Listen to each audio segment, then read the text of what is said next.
Assalamualaikum. Hai, nama saya Ed Colby.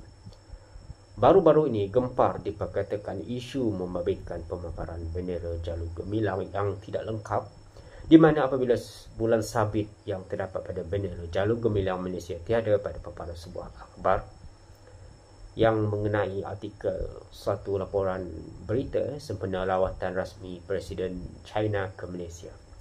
Sama ada ianya disengajakan atau tidak, ia mewujudkan pelbagai polemik dan mengundang pelbagai reaksi. Bahkan ke bawah duli Seri Paduka Baginda Yang di-Pertuan Agong sendiri telah menzahirkan rasa murka baginda atas insiden tersebut. Pada kupasan kali ini saya akan membicarakan beberapa persoalan mengenai mengapa perkara ini masih terjadi. Teruskan menonton. Yang pertama, persoalan saya. Adakah sudah terhakisnya rasa sayang atau cintakan negara ini?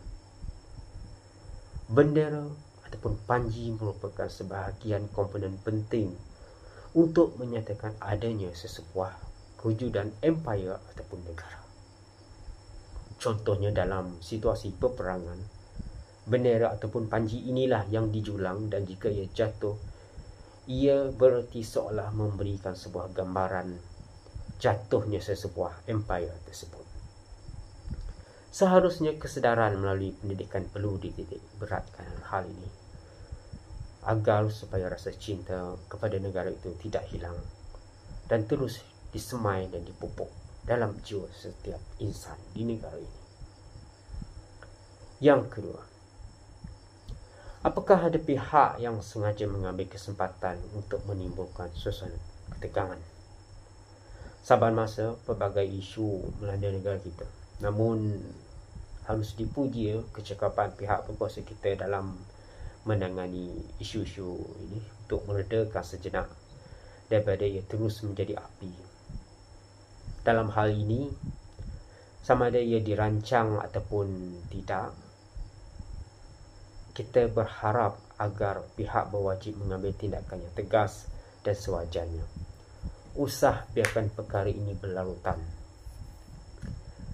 Dan yang ketiga, adakah undang-undang negara berkaitan pemeliharaan lambang negara perlu dibubal untuk mencegah perkara ini daripada terus berulang?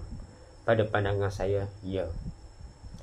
Undang-undang seumpama perlu dan hukuman berat perlu dikenakan. Saya bukanlah arif dalam bercakap soal perundangan, namun perlu wujudnya undang-undang anti pengkhianat negara. Jika ia melibatkan individu, maka wajarlah dikenakan hukuman yang sangat berat.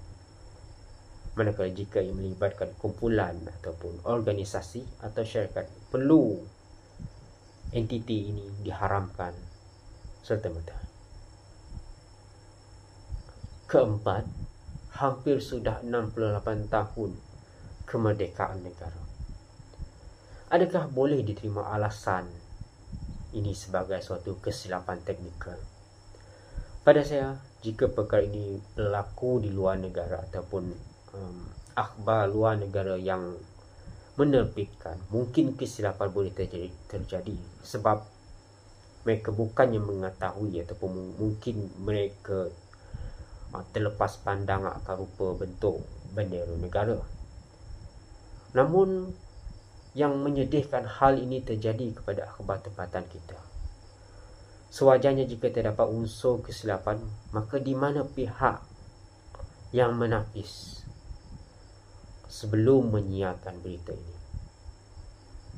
Maka perlulah syarikat akhbar khususnya mereka melantik seorang ataupun jurutapis yang berintegriti, menyemak berkali-kali sebelum mengeluarkan laporan berita. Kemudian usah pula menuding jari kepada teknologi ataupun AI yang memberi kesilapan terhadap gambaran bendera negara. Dan terakhir, sebagai rumusan, negara ini adalah negara milik bersama. Ia milik kita bersama. Tanggungjawab bersama adalah menjaganya. Ingat, jika negara kita diserang, peluru ataupun bom ini tiada mata.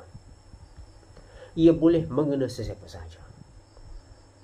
Perkara ini tidak akan menguntungkan, yang akhirnya membawa kepada rasa bersakit hati dalam kalangan masyarakat. Namun saya yakin dengan ketulusan pada perundangan diharap agar dapat memberikan suatu kelegaan kepada semua pihak.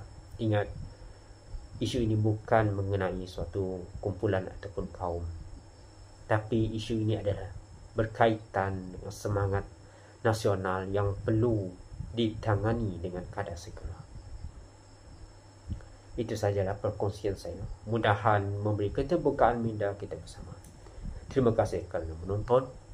Kongsikan pandangan anda melalui ruangan komen. Pastikan cakap yang baik-baik ya. Terima kasih kerana menonton.